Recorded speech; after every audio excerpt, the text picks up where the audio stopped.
ស្រនំពីមនោរម្យបន្លំអបប្រាំមានអ្នកណាដឹងទេថាជីវិតកម្មត្រាស់សូទ្រាំកាត់ខ្មាំងនៅក្នុងភ្លើងបេះដូងនាងផ្ញើនឹងព្រែញាស្នាថាមានអ្នកណាបងប្រាថ្នាយកធ្វើជាគូជួយនាងឲ្យផុតពីភ្លើងបោះស៊ីជម្ពូព្រោះក្នុងចិត្តងស៊ូមិនវាចាយ៉ាងហោចមានបងសុំស្មងខែងផ្សេងឲ្យនាងស្រមៃទេលឿយកាយាសុំរួងណែនិតសាយចិត្តមេត្តារឿងកន់ឡងមកមិនប្រកាន់ទៅ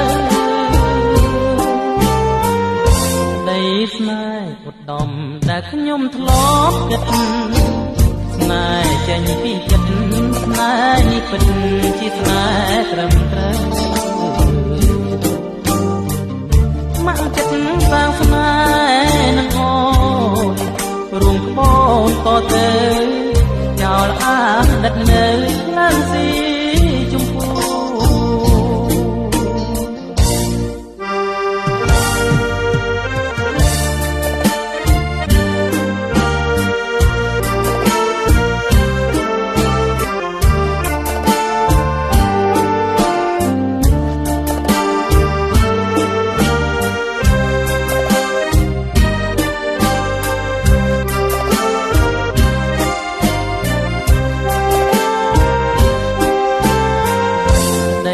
ស្នេហ៍ឧត្តមដែលខ្ញុំធ្លាប់គិតស្នេហ៍ចេញពីចិត្ត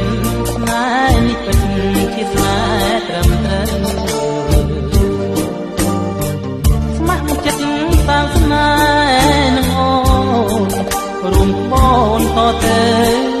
ចោលអាដិតនៅឡើងស៊ី